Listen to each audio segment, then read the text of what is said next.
Welcome to Sri Chakra news బులెటిన్ల ముందుగా headlines. ప్రకాశం జిల్లాలో పేకాడుతున్న వారిని చితకబాదిన పోలీసులు.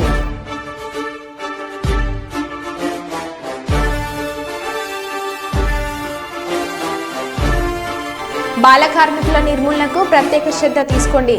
నంద్యాల జిల్లా కలెక్టర్ రాజకుమారి.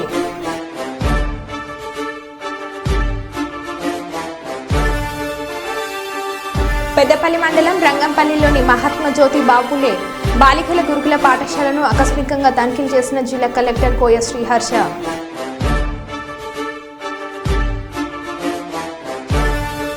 రాగిచెంబులో బంగారు ఉంగరం మాయం, దొంగ బాబాలకు దేహశుద్ధి.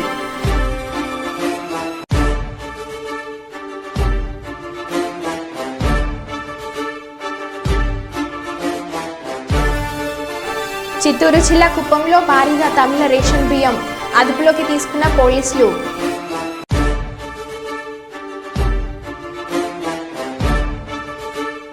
మందమరి మున్సిపాలిటీలో ఉన్న సమస్యలను వెంటనే పరిష్కరించాలని బీఆర్ఎస్ నాయకుల ర్యాలీ. ఇక వివరాల్లోకి వెళ్తే, వేసుకున్న కొట్టాలకు పట్టాలు ఇవ్వాలని కర్నూలు రూరల్ మండలం పరిధిబి తాండ్రపాడు టీవినెన్ కాలనీ దగ్గర ఉన్న కాదంబరి టౌన్షిప్ పక్కన దాదాపు 800 కుటుంబాలు స్థలాలు పట్టుకొని కట్టాలు వేసుకొని కాపురం ఉంటున్నారని, వెంటనే ఇంటి పట్టాలు మంజూరు చేయాలని భారత కమ్యూనిస్ట్ పార్టీ కర్నూలు నగర కార్యదర్శి రామకృష్ణ, రాష్ట్ర నాయకులు జగన్నాథం కోరారు. కర్నూలు రూరల్ మండలం ఎంఆర్ఓ రమేష్ బాబుకు వినతి పత్రం అందజేశారు.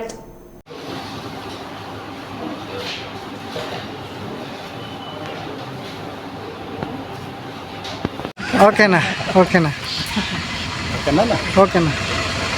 ఈరోజు కర్నూలు రూరల్ పరిధిలో కాదంబరి టౌన్షిప్ పక్కన గవర్నమెంట్ ల్యాండ్ అంతా కూడా ఆక్యుపేషన్కి గురవుతున్న సందర్భంగా కర్నూలు నగరంలో ఉన్నటువంటి స్థలాలు లేక, ఇంటి బాడిగలు కట్టుకోలేక వేలాది మంది పేదలు ఇబ్బందులు పడుతున్న సందర్భంగా భారత కమ్యూనిస్ట్ పార్టీ సిపిఐ తరఫున దాదాపు ఒక 800 మందికి అక్కడ గవర్నమెంట్ స్థలాన్ని ఆక్యుపేషన్ చేసి అందరికి కూడా సెంటున్నర స్థలం ఇచ్చి కొట్టాలు వేసుకోవడం జరిగింది.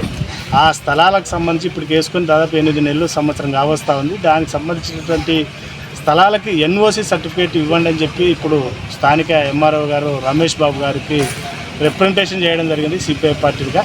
ఎందుకంటే ఈరోజు స్థలాలన్నీ కూడా కబ్జాకు గురయ్యి, ఆ స్థలం కూడా ఏరే ప్రైవేట్ వ్యక్తి మా పైన సిపిఐ పార్టీ నాయకుల పైన కేసు కూడా కోర్టులో వేసి ఉన్నాడు. కాబట్టి అధికారుల దృష్టికి కూడా తీసుకెళ్ళాం. ఆ కేసు వేశాడు, దాన్ని ఇమ్మీడియట్గా రిమూవ్ చేయడానికి కూడా మీ ప్రయత్నం చేయండి అని చెప్పి ఎంఆర్ఓ గారి దృష్టికి కూడా తీసుకెళ్ళాం.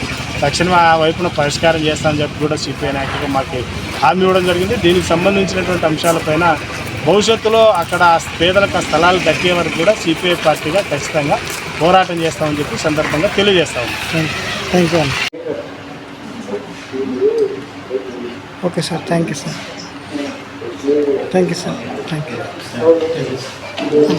ఫోటో మాకు సెండ్ చేస్తాను.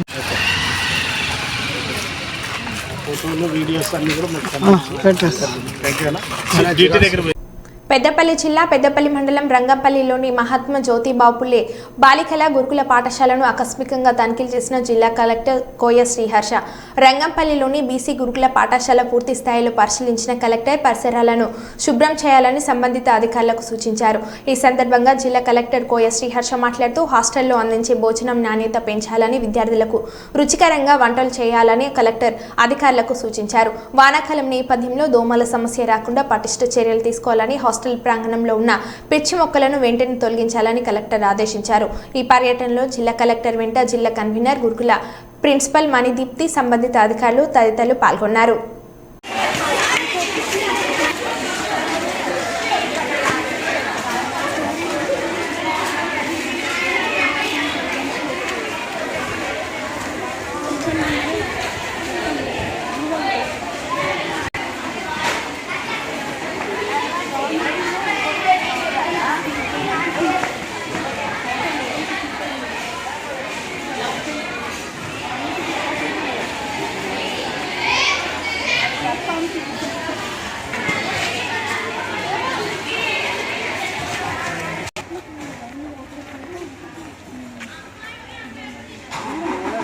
నిజామాబాద్ జిల్లా ఎస్సీ సంక్షేమ బాలికల హాస్టల్లో ఏసీబీ అధికారులు తనిఖీలు.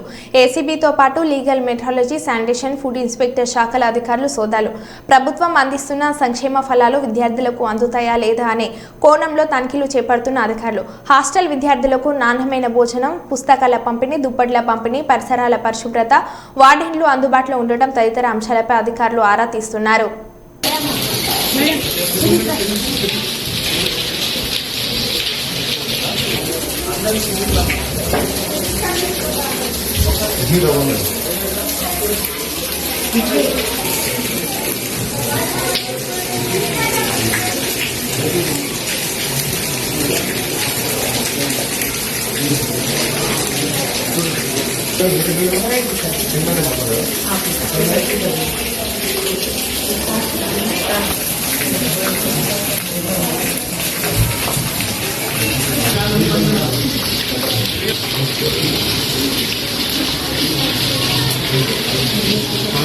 తెలంగాణ ఉద్యమం తర్వాత మళ్ళీ తెలంగాణ ఉద్యోగ జేఏసీ ఏర్పాట్లు.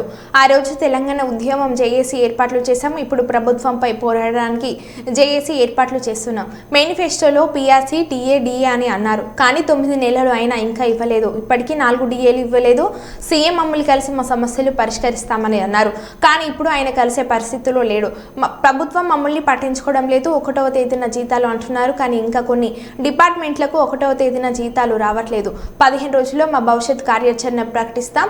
మా ఉద్యమాన్ని మరింత ఉధృతం చేస్తామని ఉద్యోగ జేఏసీ అన్నారు.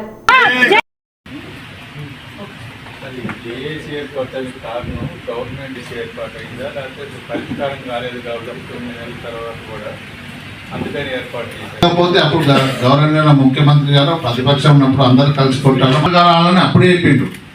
ఈ ప్రభుత్వం వచ్చినాక మేము కూడా వారి అనుకూలంగానే ఏదైనా ఇలా జేఏసీ ఏర్పడి ఈ ప్రభుత్వాన్ని కూడా గట్టినే అడుగుతాం. వచ్చేటప్పుడు దేశాలు లేవు, పనిచేసేటప్పుడు అందరం కష్టపడి పని చేస్తాం. ఈ ప్రభుత్వానికి మంచి ఉపాధ్యాయ, కార్మిక మరియు పెన్షనర్ల సందర్భంగా ఈరోజు పాల్గొనడం జరిగింది. ఈరోజు ఉపాధ్యాయుల ఏకీకృత సర్వీసు నిబంధనలను వెంటనే రూపొందించాలని చేయాలని ఎయిడెడ్ మోడల్ ఉద్యోగ, ఉపాధ్యాయ, కార్మిక పెన్షనర్ల జేఏసీ ఏర్పాటు చేయడం జరిగింది. మరి ఆ రోజు తెలంగాణ ఉద్యమంలో కొట్లాడిన ఉద్యోగులు ఏకతాటిపై 10 ఏళ్ల తర్వాత ఒక జేఏసీని కాన్స్టిట్యూట్ చేసుకున్నాం. 15 మంది స్టీరింగ్ కమిటీతోని ఏర్పాటు చేయడం జరిగింది. మరి ఈ కార్యక్రమంలో అన్ని సంఘాల అధ్యక్ష కార్యదర్శులు ఇలా పాల్గొన్నారు. దాదాపు 150 సంఘాలు ఇలా ఈ జేఏసీలో భాగస్వామ్యమైనది. మరి గత ప్రభుత్వం మాకు జీతాలు ఇవ్వకుండా చేసిన ప్రభుత్వం ఇలా ఈ కొత్త ప్రభుత్వం వచ్చిన తర్వాత మొదటి తారీఖు జీతం ఇవ్వడం నిజంగా సంతోషమైన గౌరవనీయులైన ముఖ్యమంత్రి గారికి కృతజ్ఞతలు తెలియజేస్తూనే మరి మీరు మేనిఫెస్టోలో పెట్టిన ప్రకారం 15 రోజుల తర్వాత మనకి డిఏలు అలాగే పెండింగ్ బిల్స్ ఇస్తామని అప్పుడు మాట ఇచ్చారు. మరి మేనిఫెస్టో పెట్టారు. మరి గత 9 నెలలైనా ఇలా ఉద్యోగులకు మరి ప్రియారిటీ ఇవ్వకుండా, మీటింగ్ పెట్టకుండా చేస్తున్నారు. మరి మేము ముఖ్యమంత్రి గారిని కోరుతున్నాం, మా ఉద్యోగ సంఘ జేఏసీగా మమ్మల్ని పిలవండి, మా సమస్యలు అడగండి. ఇలా 4 డిఏలు పెండింగ్ ఉన్నాయి. ఇంకొక 5వ డిఏ కూడా వచ్చే క్రమంలో మరి సిపిఎస్ అయితే మీరు మా ప్రభుత్వం వచ్చాక రద్దు చేస్తానన్న సందర్భాన్ని మీకు గుర్తు చేస్తున్నాం. మరి ఇలా పిఆర్సీ మరి ఫిట్మెంట్ మంచి ఫిట్మెంట్ ఇచ్చేసి పిఆర్సీ ఇవ్వడం కూడా ప్రభుత్వ బాధ్యతగా ఇలా మేము గుర్తు చేస్తున్నాం. మేము ప్రభుత్వ ఉద్యోగులుగా మీతో కలిసికట్టుగా పనిచేస్తాం. మీ ప్రభుత్వానికి మంచి పేరు, మన ప్రభుత్వానికి మంచి పేరు వచ్చేటట్టు ఉద్యోగ సంఘాలుగా చేస్తాం. కానీ మాకు వచ్చిన మా న్యాయమైన హక్కులను మీరు ఇవ్వడానికి ముందుకు రావాల్సిన బాధ్యత మీరు తీసుకోవాలి. ముఖ్యమంత్రి గారు అంటే ప్రజలను ఇలా ఉద్యోగులను కన్నా పిల్లలా చూసుకోవాల్సిన బాధ్యత మీకున్నది. ఇలా రైతులకు, ప్రజలకు అన్ని రకాలుగా వాగ్దానాలు చేసి ఇలా తీర్మానాలు చేసి ఇచ్చారు. కానీ మాకు ప్రభుత్వ ఉద్యోగులుగా చాలా పెండింగ్ ఉన్నాయి. మమ్మల్ని పిలిచి మాకు న్యాయమైన డిమాండ్స్ను మీరు అమలు చేస్తారని త్వరలోనే మా ఆశాభావం వ్యక్తం చేస్తున్నాం. ఇలా జేఏసీగా 10-15 రోజులలో మళ్ళొక సమావేశం ఏర్పాటు చేసుకొని అన్ని సమస్యలను మాట్లాడుకొని అన్ని జిల్లాలను ఏకీకృతం చేసుకొని అన్ని సమస్యల సాధన సదస్సుగా చేసి జేఏసీలో అన్ని సమస్యల హక్కుల కోసమై పోరాడడానికి సన్నాహం చేస్తున్నాం. జై తెలంగాణ, జై హింద్. ఏలూరులో రైతులకు ధాన్యం బకాయిల చెక్కుల పంపిణీ కార్యక్రమంలో పాల్గొన్న మంత్రి నాదెండ్ల మనోహర్, ఎమ్మెల్యేలు, అధికారులు 1674 కోట్ల ధాన్యం బకాయిలు రైతులకు అందజేత. చంద్రబాబు ఆదేశాలతో గత నెలలో 1000 కోట్లు, నేడు మరో 674 కోట్లు విడుదల. ఎన్ని ఆర్థిక కష్టాలున్నా రైతు శ్రేయస్సే ముఖ్యమని తలచిన చంద్రబాబు 85,000 మంది రైతులకు లబ్ధి చేకూరేలా 1674 కోట్లు విడుదల చేశారు. రెడ్డి రవికుమార్ గారు కృష్ణాయపాలెం, అలాగే గారపాటి ప్రభుదాస్ గారు కృష్ణాయపాలెం, కాకర్ల సాయిబాబు గారు కృష్ణాయపాలెం, పుట్టా గణేష్ గారు కృష్ణాయపాలెం, గజ్జెవరపు సూర్యప్రకాష్ గారు కృష్ణాయపాలెం, గరికపాటి రవిదేశి గారు కృష్ణాయపాలెం. వీళ్ళ వరకు వేదిక మీదకి ఇటు పక్కకు వచ్చి నుంచోవాలండి. వెస్ట్ గోదావరి నుంచి వచ్చిన వాళ్ళు అక్కడ చెక్కు తీసుకున్న వాళ్ళు అటు పక్క నుంచి దిగిపోండి దయచేసి. అక్కడ చెక్కు తీసుకున్న వాళ్ళు అటు పక్క నుంచి దిగండి.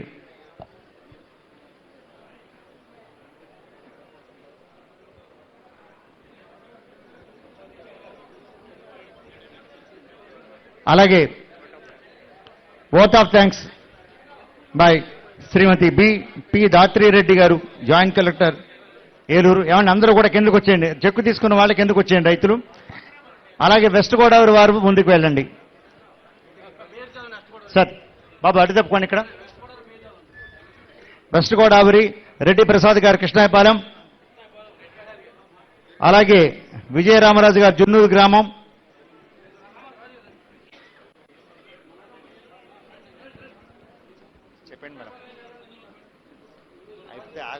ప్రభుత్వ, ప్రైవేట్ పాఠశాల విద్యా సంస్థలో చదువుతున్న 1 నుండి 19 సంవత్సరాల లోపు పిల్లలందరిచే ఆల్బెండజోల్ టాబ్లెట్లను నమిలించి మింగించేలా సంబంధిత ఉపాధ్యాయులు ప్రత్యేక శ్రద్ధ తీసుకోవాలని జిల్లా కలెక్టర్ డి రాజకుమారి విద్యాశాఖ అధికారులను ఆదేశించారు. సోమవారం కలెక్టరేట్లోని వైఎస్ఆర్ సెంటినరీ హాల్లో ప్రజా సమస్యల పరిష్కార వేదికలో భాగంగా జాతీయ నులిపురుగుల నిర్మూలనపై జిల్లా సమన్వయ కమిటీ సమావేశంలో నులిపురుగుల నియంత్రణ గోడ పత్రికను కలెక్టర్ ఆవిష్కరించారు.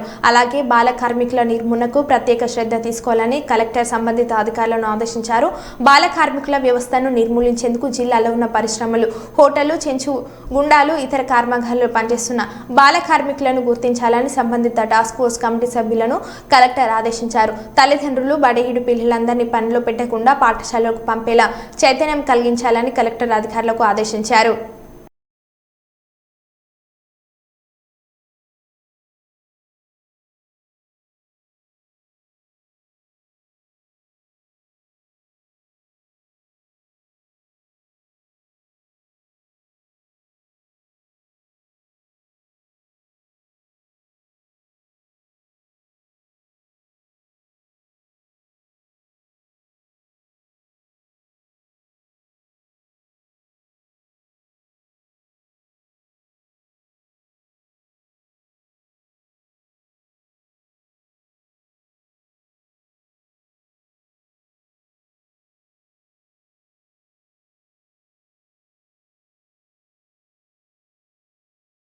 శ్రీశైలం జలాశయం అన్ని గేట్లు మూసివేత. ఒక్కసారిగా చేపల వేటకు వచ్చిన మత్స్యకారులు చిన్న చిన్న బుట్టలు వేసుకుని నదిపై గుంపులుగా చేపలకు వేటకు వస్తున్న వారిని చూసి మంత్రముగ్ధులవుతున్న యాత్రికులు. గత కొన్ని రోజులుగా భారీగా వరద ప్రవాహం రావడంతో జలాశయం గేట్లు ఎత్తి నీటిని కిందికి వదిలిన అధికారులు. ప్రవాహం అధికంగా ఉండటంతో చేపల వేటకు వెళ్లవద్దని హెచ్చరించిన అధికారులు ఇప్పుడు గేట్లన్నీ మూసివేయడంతో ఒక్కసారిగా చేపల వేటకు బయలుదేరిన మత్స్యకారులు.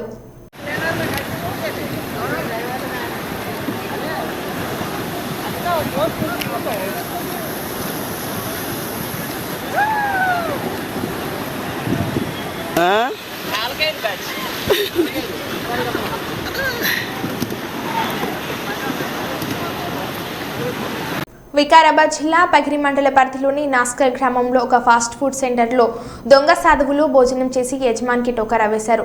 నీవు సమస్యలే ఉన్నావని, మంచి జరగాలంటే రాగి చెంపులో చేతికి ఉన్న ఉంగరం వేయమని చెప్పగా యజమాని అలాగే చేశాడు.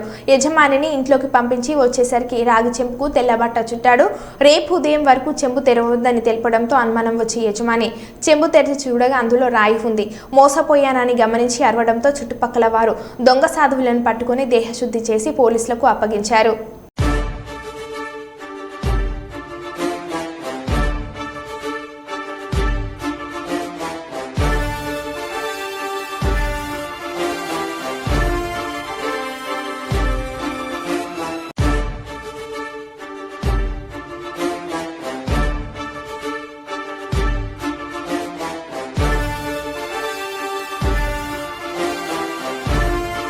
నకిలీ విలేకరులపై మంచిర్యాల డీసీపీ సీరియస్. ఈ రోజు నుంచి జర్నలిస్టు కాకపోయినా ప్రెస్ స్టిక్కర్స్ వేసుకుని తిరుగుతున్న బైక్లపై స్పెషల్ డ్రైవ్ చేశారు. నకిలీ విలేకరుల భర్తం పట్టనున్న జిల్లా పోలీసులు విలేకరుల ముసుగులో కారు, బైక్లపై ప్రెస్ స్టిక్కర్లు వేసుకుని తిరుగుతున్న వారిపై క్రిమినల్ కేసులు నమోదు చేయబడతాయి. కఠిన చర్యలు తప్పువని డీసీపీ అన్నారు. మంచిర్యాలలో ఈ రోజు స్పెషల్ డ్రైవ్ నిర్వహించనున్న జిల్లా పోలీసులు కూడా ఒక కేసు నమోదు చేయడం జరిగింది. ముఖ్యంగా విలేకరులు అనేవాళ్ళు ఎలక్ట్రానిక్ కానీ ప్రింట్ కానీ సమాజానికి, ప్రజలకు, ప్రభుత్వానికి, ప్రభుత్వ వ్యవస్థలకు వార్తలను చేరవేస్తూ అవగాహన కల్పించే వాళ్ళు చాలా గౌరవప్రదమైన వృత్తి. దీంట్లో గత 20-30 సంవత్సరాల నుంచి పనిచేసే సీనియర్ పాత్రికేయులు ఉన్నారు. జర్నలిజం లాంటి ఉన్నత చదువులు చదివి కూడా వాళ్ళు సమాజ సేవలో వృత్తిలో భాగంగా వచ్చిన వాళ్ళు ఉన్నారు. కానీ కొంతమంది ఇటీవల కాలంలో ఇతరత్ర పేర్లు పెట్టుకొని విలేకరులు కాకపోయినా విలేకరులమని చెప్తూ సొంత డబ్బుల ఆదాయం మార్గంగా ప్రజల్ని పీడించడం కోసం, ప్రజల్ని భయపెట్టియడం కోసం ఇతర వ్యాపార సంస్థల దగ్గర కూడా పోతున్నట్టు వచ్చింది. అట్లాంటి వారిపైన కఠినమైన చర్య తీసుకుంటాం. ఎక్స్ట్రాక్షన్ కేసులు కూడా నమోదు చేసి అరెస్ట్ చేయడం జరుగుతుంది. ఇంకా వెహికల్స్ పై కూడా ప్రెస్ అని రాసుకుంటున్నారు. ప్రెస్కు సంబంధం లేని వాళ్ళు ప్రెస్ అని రాసుకుంటున్నారు. కాబట్టి స్పెషల్ డ్రైవ్ కంటిన్యూ చేస్తున్నాము. ఎవరైతే నిజమైన విలేకరులు ఉంటారో వాళ్లకు వెసులుబాటు కల్పిస్తాము. ఎవరైతే ప్రెస్ కాకుండా ప్రెస్ అని ఉంటారో వాళ్ళపైన క్రిమినల్ కేసులు కూడా నమోదు చేయడం జరుగుతుంది. కాబట్టి ఎవరైనా విలేకరు కాని వ్యక్తి ప్రెస్ అని పెట్టుకొని తిరిగినట్లయితే ఖచ్చితంగా వాళ్ళపైన క్రిమినల్ చర్యలు ఉంటాయి. కాబట్టి ఇప్పటికైనా అలాంటి ఉద్దేశాన్ని, అలాంటి పనులను మానుకొని చక్కగా ఉండాలని కోరుతున్నాము. ఈ రోజు నుంచి స్పెషల్ డ్రైవ్ స్టార్ట్ అవుతుంది. దాని ప్రకారము క్రిమినల్ చర్యలు తీసుకోవడం జరుగుతుంది. చిత్తూరు జిల్లా కుప్పంలో భారీగా తమిళ రేషన్ బియ్యం స్వాధీనం చేసుకున్న పోలీసులు. కుప్పం పలమనేరు జాతీయ రహదారిలోని భారత్ పెట్రోల్ బంక్ సమీపంలో పంచర్ అయిన కంటైనర్ పంచర్ కావడంతో వెలుగులోకి వచ్చిన సంఘటన. కంటైనర్ సుమారులో 10 టన్నుల బియ్యం ఉన్నట్లు తెలుస్తుంది. ప్రతిరోజు 10ల సంఖ్యలో కంటైనర్ వాహనాల్లో అక్రమంగా రేషన్ బియ్యం అక్రమ రవాణా అవుతున్న అధికారులు చర్యలు తీసుకోవడం లేదని ఆరోపిస్తున్న స్థానికులు. కంటైనర్ వాహనాన్ని అదుపులోకి తీసుకున్న పోలీసులు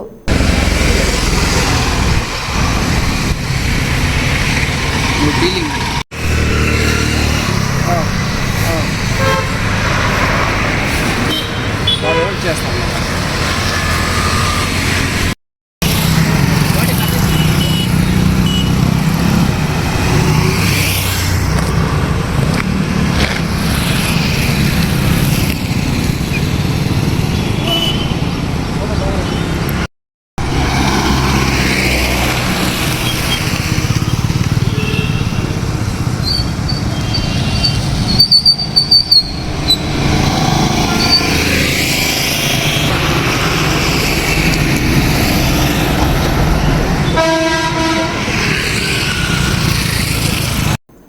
రామచంద్రపురం ప్రభుత్వ పాలిటెక్నిక్ కళాశాల సమస్యలు పరిష్కరించాలని, ప్రత్యామ్నాయం చూపించకుండా పాలిటెక్నిక్ కాలేజీని తొలగించాలని నిర్ణయం సరైంది కాదని పాలిటెక్నిక్ కళాశాల భవనాన్ని వెంటనే పూర్తి కోరుతూ పీడీఎస్యూ ఆధ్వర్యంలో ఆర్డీఓ కార్యాలయం వద్ద ధర్నా చేశారు.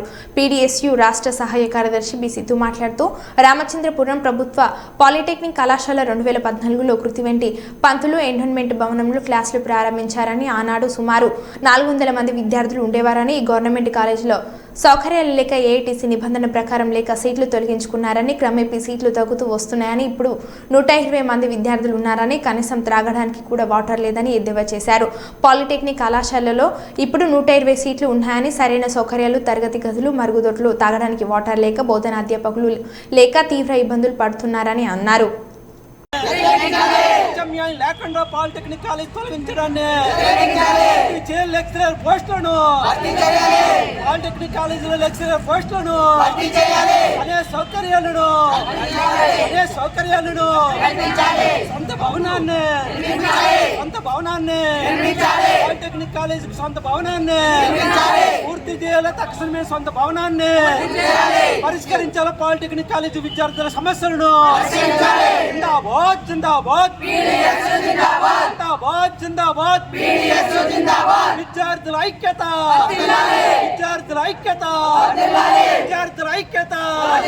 విద్యార్థి సంఘాల ఐక్యత. జిందాబాద్ ప్రత్యామ్నాయం లేకుండా పాలిటెక్నిక్ కాలేజ్ తొలగించడాన్ని,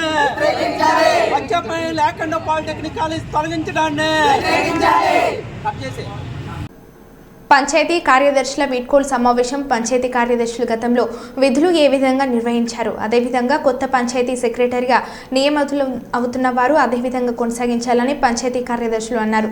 ప్రతి వార్డులో శానిటేషన్, మురికి కాల్వలు, తాగునీరు వంటి సమస్యలు లేకుండా పంచాయతీ సెక్రటరీ బాధ్యతలు ఈ బాధ్యతలను సక్రమంగా నిర్వహించుకున్నప్పుడే ఒక గ్రామంలో ఉండే గ్రామస్తులకు పంచాయతీ సెక్రటరీగా బాధ్యతలు ఏ విధంగా నిర్వహిస్తున్నామన్నది వారికి తెలుస్తుంది. వారు అలాంటి పంచాయతీ సెక్రటరీని వదులుకోవడం చాలా బాధాకరమని అన్నారు. కావున వీడ్కోలు సమావేశాలు వస్తుంటాయి, పోతుంటాయి, కానీ తమ చుట్టూ ఉండే వారికి ఏ విధంగా ఇబ్బందులు రాకుండా చూడడమే పంచాయతీ సెక్రటరీ బాధ్యత అని సీనియర్ పంచాయతీ సెక్రటరీ అన్నారు. ఇప్పటి వరకు మేము టెక్మల్ మండలంలో ఎన్నో గ్రామాల్లో మంచి విధులు నిర్వహించి ఇక్కడ నుంచి వేరే చోటుకు వెళ్లాలంటే చాలా బాధగా ఉందని అన్నారు.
కార్యదర్శులు ప్రభుత్వ అధికారుల వేడుకల సమావేశానికి అధ్యక్షత వహిస్తున్నటువంటి మన ఎంపీడీఓ గారు, తాజా మాజీ ఎంపీ సత్యనారాయణ గారు మరియు వేడుకలకు వహిస్తున్నటువంటి కార్యదర్శులు ప్రభుత్వ అధికారులందరికీ కూడా పేరు పేరు నమస్కారాలు తెలియజేస్తూ, కార్యదర్శి పదవి అనేటటువంటిది కత్తి మీద స్వామి లాంటిది.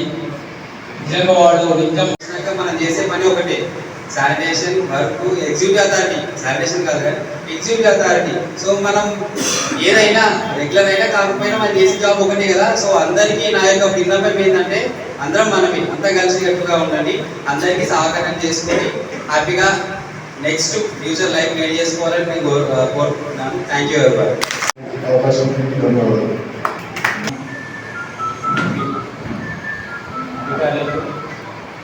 అధికారులకు మరియు ఇక్కడికి వచ్చినటువంటి అందరూ పంచాయతీ సెక్రటరీ, పాత్రికేయ మిత్రులందరికీ నా యొక్క హృదయపూర్వక నమస్కారాలు తెలియజేస్తున్నాను. ఈరోజు బదిలీపై వెళ్ళినటువంటి పంచాయతీ సెక్రటరీలకి మరియు అధికారులకి, పెద్దలకి, ఇక్కడున్న విలేకరులకి, కొత్తగా వచ్చిన సెక్రటరీలకి, ముందుగా ఉన్న సెక్రటరీలకి అందరికీ ప్రత్యేక ధన్యవాదాలు. వీడుకోలు అనేది సహజం. ఎక్కడున్నా మన పని మనం చేసుకుంటూ పోవాలి తప్ప మన పని ఏదో చూపించాలి. ఇప్పుడు వచ్చిన ఉన్న సెక్రటరీలు వెళ్తున్నారనే బాధ ఉన్నా పని చేయాల్సిందే, ఎంత దూరమైనా సరే పని చేయాల్సిందే. బస్సులు లేవు, అవసరమైతే సొంత కాలం రావాలి, సొంత పనికి రావాలి, పని చేసి పెట్టి 10:30కి వచ్చిన 5కి ఇది నా డ్యూటీ నేను చేస్తుంది సార్. ఏమన్నా మీకేమైనా ఇబ్బంది కలిగించి క్షమించండి సార్. అందరికీ కొద్దిగా చూడండి, కొద్దిగా చేయండి అని మండలం పేరు చెడ్డ పేరు రాకుండా మండలానికి వాళ్ళు ముందు నాకు చెప్తుండే, సార్ ఇట్లా ఇట్లా ఉంది, మరి గౌరవం సార్ చూడండి కొద్దిగా అని వాళ్ళకి కన్సల్ట్ పంచాయతీ గారికి చెప్పి వాళ్ళకి చెప్పేసి మళ్ళీ వాళ్ళకి పెట్టేసి హ్యాపీ అయిపోతుంది. అటువంటి వాళ్ళు కూడా వాళ్ళ పాత్ర కూడా చాలా ముఖ్యమైనది. వేరే వాళ్ళైతే ఏదో రాసేస్తారు, ఏదో చేసేస్తారు, మండలం చెడ్డ పేరు వస్తుంది. జిల్లా అడ్మినిస్ట్రేషన్ కూడా కరెక్ట్గా ఈగోడేశ్వర్ కూడా ఏమైతే ప్రజావాణి కార్యక్రమంలో ప్రజలు అందించిన అర్జీలను ప్రత్యేక దృష్టితో సత్వరమే పరిష్కార చర్యలు చేపట్టాలని జిల్లా కలెక్టర్ క్రాంతి వల్లూరు అధికారులను ఆదేశించారు. సోమవారం రోజున కలెక్టరేట్లోని సమావేశ మందిరంలో జరిగిన ప్రజావాణి కార్యక్రమంలో జిల్లా కలెక్టర్ క్రాంతి వల్లూరు ప్రజల నుండి 86 అర్జీలను స్వీకరించారు. అందులో రెవెన్యూ శాఖ 56, సర్వేల్యాండ్ రికార్డు 2, డిఆర్డీఓ 4, ఎంప్లాయ్మెంట్ వ్యవసాయ శాఖ 9, మిషన్ భగీరథ 1, పంచాయతీరాజ్ 3, మున్సిపాలిటీ 6, శిశు సంక్షేమ శాఖ, గ్రామీణ అభివృద్ధి, ఆరోగ్య శాఖ 1, పోలీస్ శాఖ 3, యువజన సంక్షేమ శాఖ 1 చొప్పున ఉన్నాయి.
మరో బులెటిన్లో మళ్ళీ కలుద్దాం. Stay tune.